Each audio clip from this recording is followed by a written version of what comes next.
Shalom, Renungan Harian Rabu 11 Mei 2022 dengan judul Cara Tuhan Bekerja. Tuhan menggerakkan hati Kores, Raja Persia itu untuk menggenapkan firman yang diucapkan oleh Yeremia. Ezra pasal yang pertama, ayat yang pertama. Dengan bacaan harian, Ezra pasalnya yang pertama sampai pasalnya yang ketiga.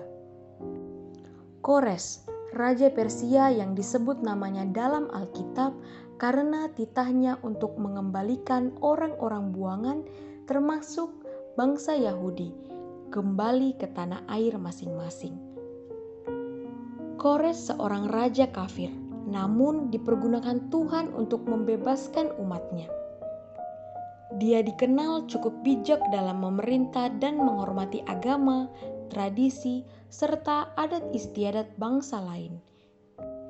Dia pun tidak berlaku kejam dan ganas selayaknya para penguasa pada umumnya.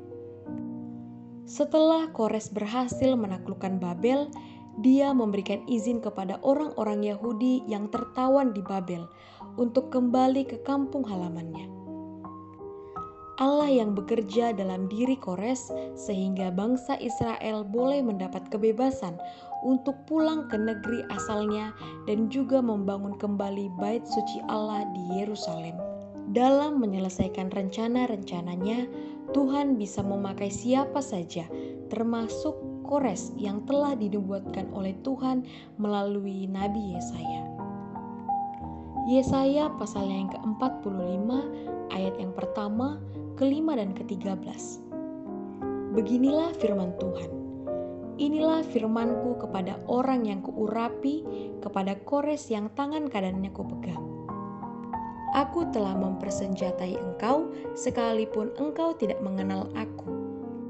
Akulah yang menggerakkan Kores untuk maksud penyelamatan, dan aku akan meratakan segala jalannya. Dialah yang akan membangun kotaku dan yang akan melepaskan orang-orangku yang ada dalam pembuangan tanpa bayaran dan tanpa suap. Firman Tuhan semesta alam.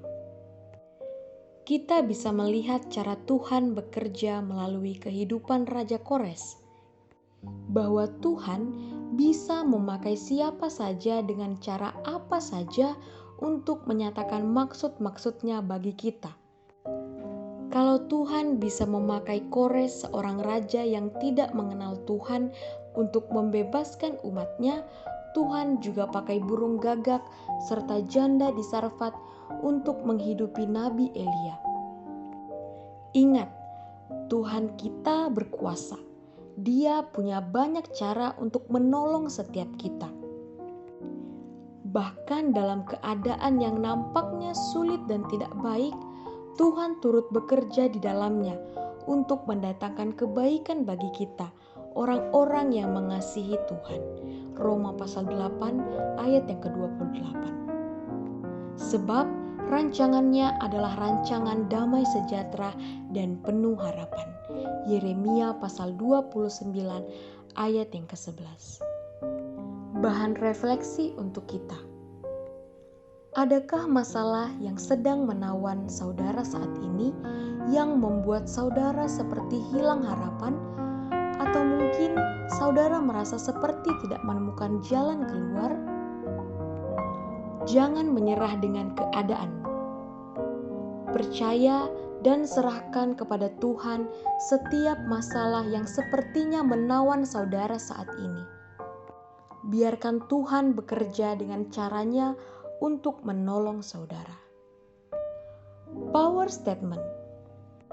Tuhan selalu punya banyak cara untuk menolong kita. Mari kita berdoa. Ajarku mengerti rencanamu Tuhan.